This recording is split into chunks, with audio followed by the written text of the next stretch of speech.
Hello all, ಇದು ನನ್ನ ಮೊದಲನೇ ಕನ್ನಡ ವಿಡಿಯೋ. ನಾನು ಕನ್ನಡ ಹೇಗಿದೆ ಅಂತ ಕಮೆಂಟ್ ಮಾಡಿ. ಈ ವಿಡಿಯೋದಲ್ಲಿ ಆ್ಯಕ್ಟ್ರೆಸ್ ಕಲ್ಪನಾ ಅವರ ಬಗ್ಗೆ ನೋಡೋಣ. ಕಲ್ಪನಾ ಅವರನ್ನ ಫಿಲ್ಮ್ ಇಂಡಸ್ಟ್ರಿಯವರು ಪ್ರೀತಿಗೆ ಮಿನುಗುತ್ತಾರೆ ಹಂಗೆ ಕರೀತಾರೆ. ಅವರು 1963ಯಲ್ಲಿ ಸಾಕು ಮಗಳು ಆ ಮೂವಿಯಲ್ಲಿನೇ ಶುರು ಮಾಡಿರೋದು. ಅದಾದಮೇಲೆ ಲೆಜೆಂಡ್ರಿ ಡೈರೆಕ್ಟರ್ ಪುಟ್ಟಣ್ಣ ಕಣಗಾಲ್ ಅವರ ಜೊತೆ ಮಾಡಿರೋ ಮೂವೀಸ್ ಎಲ್ಲದೂ ತುಂಬ ಹಿಟ್ಟು.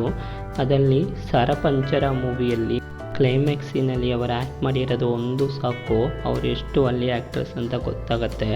ಅದು ಬಿಟ್ಟು ಹೆಜ್ಜೆ ಪೂಜೆ, ಬೆಳ್ಳಿ ಮೋಡ, ಎರಡು ಕನಸು ಈ ಮೂವಿಯಲ್ಲಿನೂ ತುಂಬ ಚೆನ್ನಾಗಿ ಆ್ಯಕ್ಟ್ ಮಾಡಿರುತ್ತಾರೆ. ಲೆಜೆಂಡ್ರಿ ಆ್ಯಕ್ಟರ್ ರಾಜ್ಕುಮಾರ್ ಅವರ ಜೊತೆ 19 ಮೂವೀಸಲ್ಲಿ ಟೋಟಲ್ ಆ್ಯಕ್ಟ್ ಮಾಡಿದ್ದಾರೆ. ಅವರು ಆ ಟೈಮಲ್ಲಿ ಒಂದು ದೊಡ್ಡ ಫ್ಯಾಷನ್ ಐಕಾನು.